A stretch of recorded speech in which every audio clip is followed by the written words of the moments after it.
امریکہ نے پاکستان میں موجود نیٹ ورک کی 39 ویب سائٹ بند کر دی۔ اس نیٹ ورک کے خلاف کارروائی کیوں اور کیسے کی گئی؟ اس نیٹ ورک کو چلانے والا سائم رضا عرف ہارٹ سینڈرز کون ہے؟ آن لائن فراڈ یا جعل سازی سے کیسے بچا جائے؟ السلام علیکم ناظرین، میں ہوں آپ کا میزبان عمر فاروق اور آپ دیکھ رہے ہیں میرا یوٹیوب چینل آگاہی 313۔ امریکی تحقیقاتی ادارے فیڈرل بورڈ آف انویسٹیگیشن یعنی FBI نے اور نیدرلینڈ کی پولیس نے ایک مشترکہ آپریشن میں پاکستان میں موجود ایک نیٹ ورک کی 39 ویب سائٹس اور ان سے منسلک ویب سرورز بند کیے ہیں جو ہیکنگ اور فراڈ کے لیے استعمال ہونے والے ٹولز فروخت کر رہے تھے۔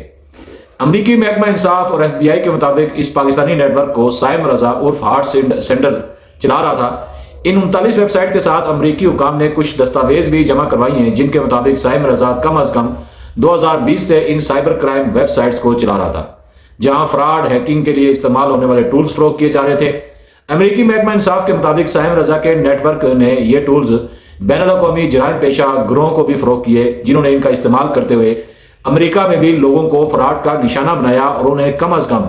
30 لاکھ امریکی ڈالر سے محروم کیا۔ امریکی اٹارنی جنرل نکولس جے گاجی کا کہنا ہے کہ تقریباً ہر فرد کوئی نہ کوئی دوست یا جاننے والا اس قسم کے کمپیوٹر ہیکنگ سے متاثر ہوا۔ ایسے فراڈ کے ذریعے نہ صرف کاروباروں کو نشانہ بنایا گیا بلکہ اس سے عام افراد بھی متاثر ہوئے اور انہیں اس سبب پریشانیوں کا بھی سامنا کرنا پڑا۔ سائم رضا نیٹ ورک کی سرگرمیوں کے حوالے سے ان کا مزید کہنا تھا کہ یہ لوگ بیرون ملک مقیم ہیں لیکن ان کی بنائی گئی ویب سائٹ کے ذریعے وہ آسانی سے پیسوں کے لیے یہ ہیکنگ ٹولز پھیلا رہے تھے۔ سائم رضا نیٹ ورک کے خلاف کارروائی کیسے شروع ہوئی اور کیوں کر شروع ہوئی اور یہ سائم رضا نیٹ ورک کیا ہے، اس حوالے سے آپ کو دلچسپ معلومات بتاؤں کہ اس نیٹ ورک کے خلاف کارروائی کے دوران heartstanders.com نامی ویب سائٹ بھی بند کی گئی اور نیدرلینڈ پولیس کی سائبر کرائم ٹیم کے مطابق ہارٹ سینڈر ایک ایسے گروہ کا نام ہے جو آن لائن فراڈ میں استعمال ہونے والے سافٹ ویئر بنا رہا تھا۔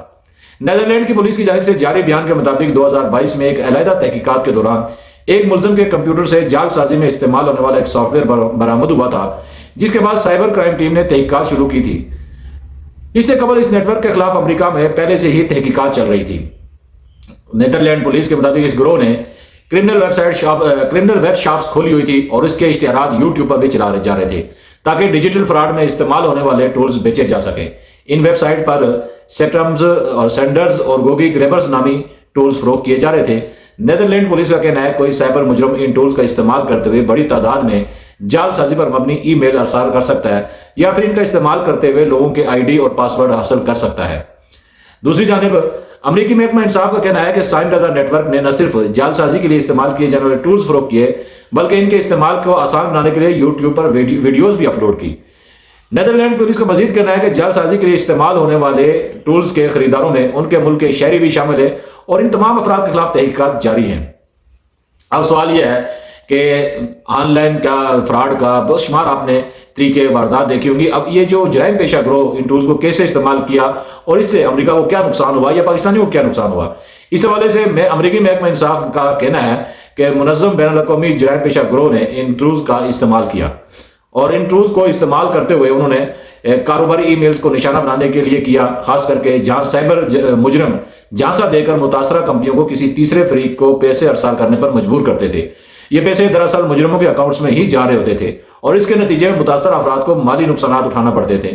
نیدرلینڈ پولیس کا کہنا ہے کہ انہیں تحقیقات کے دوران ہارٹ سینڈر سے جو ڈیٹا ملا اس میں تقریباً 1 لاکھ یوزر نیمز اور پاسورڈ موجود تھے جن کا سائبر مجرموں نے غلط استعمال کیا ہوگا۔ ایسا پہلی بار نہیں ہوا کہ سائم رضا یا ہارٹ سینڈر گروپ نام کا جو یہ لوگ ہیں یا ہیکنگ یا آن لائن جعل سازی کی وجہ سے سرگرمیوں میں سامنے آئے ہو۔ سابق امریکی ایک صحافی ہیں اور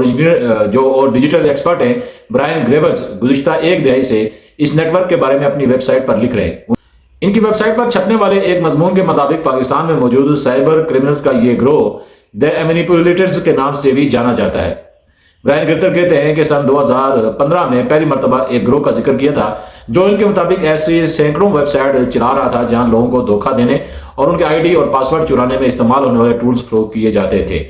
سائبر فشنگ یا آن لائن جعل سازی سے کیسے بچا جائے؟ سوال یہ ہے کہ آپ کو کل بھی میں نے ایک پروگرام کیا تھا اور 2 دن قبل بھی ہم نے اس حوالے سے آن لائن فراڈ اور اس کے حوالے سے پروگرام کیا تھا، بچا کیسے جائے؟ ڈیجیٹل سیکیورٹی ماہرین کا کہنا ہے کہ سائبر کرمنلز کا مقصد صارفین کا ڈیٹا حاصل کرنا ہوتا ہے تاکہ وہ کوئی کہانی بنا کر لوگوں سے فوائد حاصل کر سکیں۔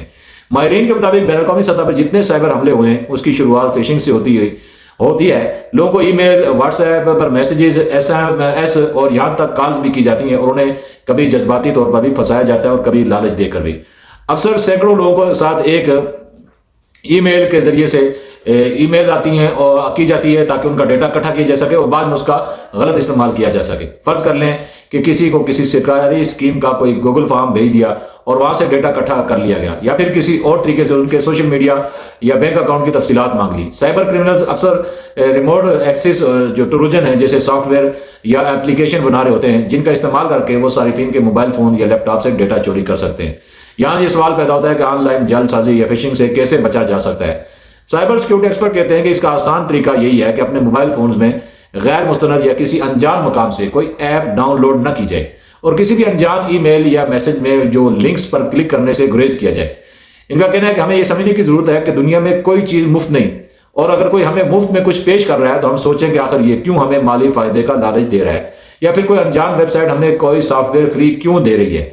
تو ناظرین، بچنے کے یہی آسان طریقہ ہے کہ ہم کوئی بھی انجان ای میل کو وصول نہ کریں یا اس کو پر کلک نہ کریں، اس کا کوئی لنک آئے اس کو کلک نہ کریں، اور ہم غیر ضروری جو اپلیکیشنز ہیں ان کو ڈاؤن لوڈ سے اپنے آپ کو بچائیں۔